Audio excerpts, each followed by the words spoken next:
Usually, when a car comes out, it's pretty easy to decide what it competes against, and therefore who's going to buy it. Then you can decide whether it's fit for purpose. Job done. But it's not the case with the 335i.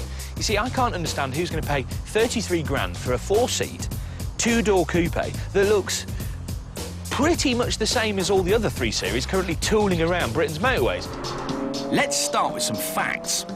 I love the sound of its Super Trick engine. It produces a properly smile-inducing 306 brake horsepower.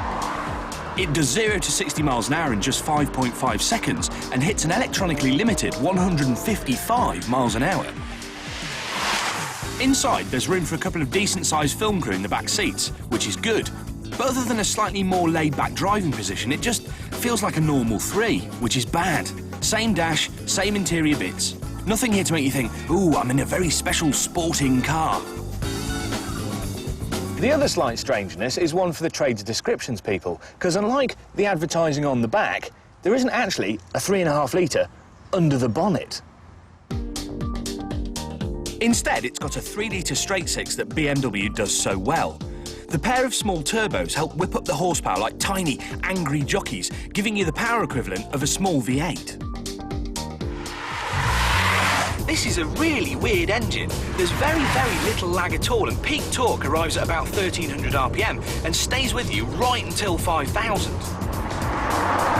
That means that initially it reacts like a big diesel 6 with all that grunty low-down torque, but then when you rev it, it goes all the way to 7,000 RPM with loads of power, and it just feels really strong. Which makes it very good indeed, but I'm still a little bit deflated about the styling. Because don't forget, for the same money, you could have something mental looking like a Chrysler 300C, and that comes with a 5.7-litre V8 that you can tell your mates about. Now that would make you exciting and interesting.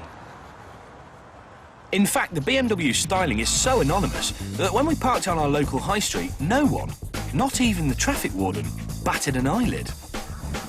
So it's a great machine, but is it a great car? Well, consider the options. The Merc CLK 350 is slower and 5 grand more. The TT and Brera look great but don't drive so well, unlike the Porsche Cayman. But that has half the seats.